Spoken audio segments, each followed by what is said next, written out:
ఓం శ్రీ గురుభ్యో నమ. ఆదిత్యాది నవగ్రహ దేవతాభ్యో నమ.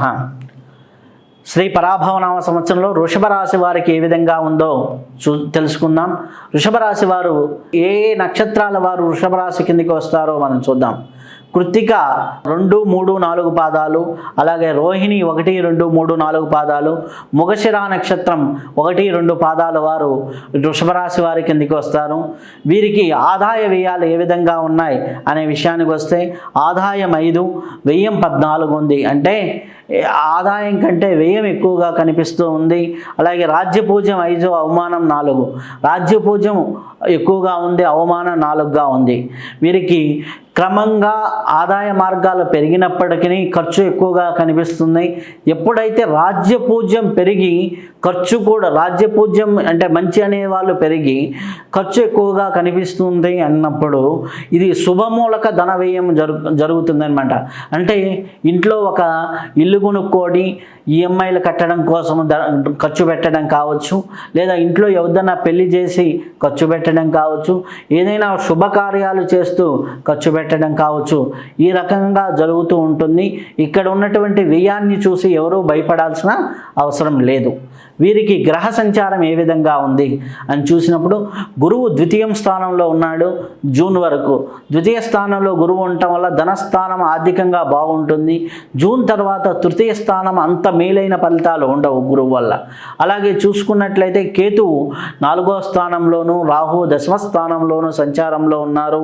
అలాగే 4, 10 స్థానాల్లో ఉండటం వల్ల కొంత ఉద్యోగపరంగా కొంత మెరుగుదల ఉంటుంది, కానీ పెద్ద మేలైన ఫలితాలు అక్కడ కూడా పెద్దగా కనిపించడం లేదు. కానీ శని 11వ స్థానంలో, ఏకాదశ స్థానంలో, లాభస్థానంలో ఉండటం వల్ల ఆదాయ స్థానంలో దీర్ఘకాలికమైనటువంటి పెట్టుబడులు, దీర్ఘకాలమైనటువంటి వ్యాపారాలు, ఇన్వెస్ట్మెంట్ల విషయాల్లోనూ, స్థలాలు కొనటంలోనూ, ఇటువంటి వాటిల్లో దీర్ఘకాలిక ప్రణాళికల్లో చాలా బాగా నిర్ణయాలు తీసుకునేదానికి ఈ యొక్క సంవత్సరం అనేది బాగుంటుంది. ఓవరాల్గా చూసుకున్నట్లయితే శుభ అశుభ ఫలితాల మిశ్రమంగా ఉంటుంది. కష్టపడిన మేరకు ఫలితాలు బాగా వస్తాయి. నెమ్మదిగా స్థిరంగా ఎదుగుదల అనేది బాగా కనిపిస్తూ ఉంది. శుభ మూలక ధన వ్యయం అనేది ఎక్కువగా కనిపిస్తూ ఉంది. కాబట్టి ఈ రకంగా చూసుకున్నట్లయితే చాలా మంచి ఫలితాలు మీకు కనిపిస్తూ ఉన్నాయనేది చెప్పవచ్చును. అయితే వృషభ రాశిలో ఉన్నటువంటి వారు వృత్తి వ్యాపార రంగాల్లో ఉన్నటువంటి వారికి ఏ విధంగా ఉంది అంటే చిన్న వ్యాపారాలు చేసేవారికి, పెద్ద వ్యాపారాలు చేసేవారికి ఏ విధంగా ఉంది అని చూసినట్లయితే రైస్ మిల్లులకి చాలా బాగుంటుంది. పారిశ్రామిక రంగం బాగుంటుంది. సిమెంటు, ఇసుక, స్టీల్, మైనింగ్ వాళ్ళకి బాగుంటుంది. గృహ నిర్మాణ వ్యాపారం చేసే వాళ్ళకి బాగుంటుంది. అలాగే అకౌంట్స్, న్యాయవాదులు, ప్రభుత్వ ఉన్నత అధికారుల మేలు పొందే వారికి బాగుంటుంది. ఈ రంగాల్లో వాళ్ళు ఆదాయం పరంగా బాగా పేరు ప్రతిష్టలు సాధిస్తారు. అలాగే సాధారణమైనటువంటి వాళ్ళకి కొంతవరకు కొన్ని చిన్న చిన్న ట్రాన్సాక్షన్ తాలూకు ఇబ్బందులు కలుగుతూ ఉంటాయి. షేర్లు పెట్టుబడుల్లో ఒక మోస్తారు ఫలితాలు కనిపిస్తున్నాయి. అలాగే ఈ జల వ్యాపారాలు చేసేవాళ్ళు వారికి చాలా వరకు కొన్ని ఎదురు దెబ్బలు జరిగేదానికి ఆస్కారం ఎక్కువగా ఉంది. రైతులకు అనుకూలమైనటువంటి ఫలితాలు కనిపిస్తూ ఉన్నాయి.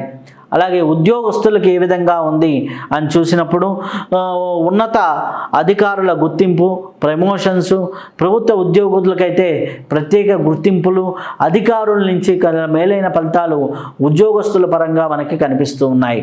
విద్యార్థులకు ఏ విధంగా ఉంది అంటే జ్ఞాపక శక్తి పెరుగుతుంది. అలాగే ఉన్నత చదువులకు అవకాశాలు ఉంటాయి. పోటీ పరీక్షల్లో విజయాలు సాధించేదానికి అవకాశాలు బాగా కనిపిస్తున్నాయి.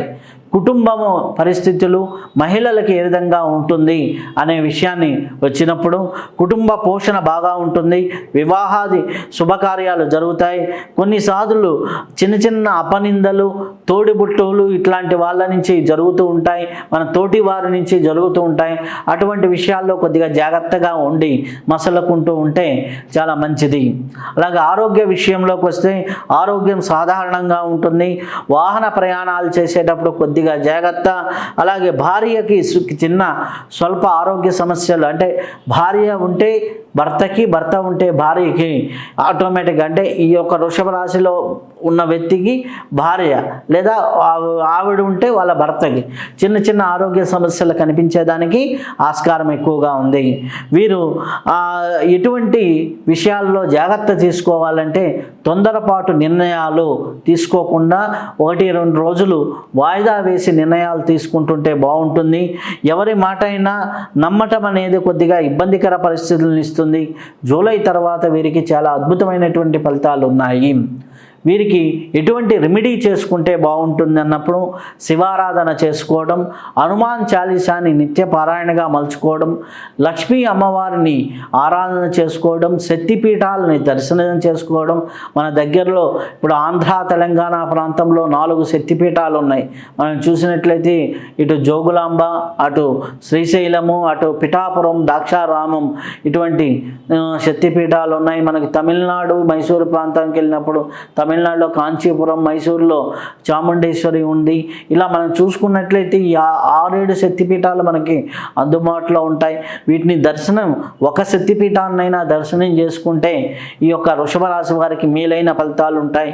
అలాగే శనివారం ఎవరికైనా దానాలు చేయటం లేదా వికలాంగులు కనిపిస్తే ఏదైనా దానం చేయటం అనేది చాలా మంచిది. అలాగే గురువు యొక్క సంస్థానాలు కానీ, ఆధ్యాత్మిక క్షేత్రాలు కానీ, అలాగే గురువు యొక్క ఆశీర్వచనాలు కానీ పొందుతున్న చాలా మెరుగైన ఫలితాలు వృషభ రాశి వారికి అందుతాయి. ఈ వృషభ రాశి వారు ఈ రెమెడీస్ చేసుకుంటూ అద్భుతంగా ఉండవచ్చును. అలాగే ఈ వృషభ రాశి వారు ఆయురారోగ్య ఐశ్వర్యాలతో ఉండాలని కోరుకుంటూ శుభం భూయా, సర్వే జనా సుఖినో భవంతు. మరిన్ని ఆసక్తికరమైన కథనాల కోసం మా ఛానల్ని సబ్స్క్రైబ్ చేయండి.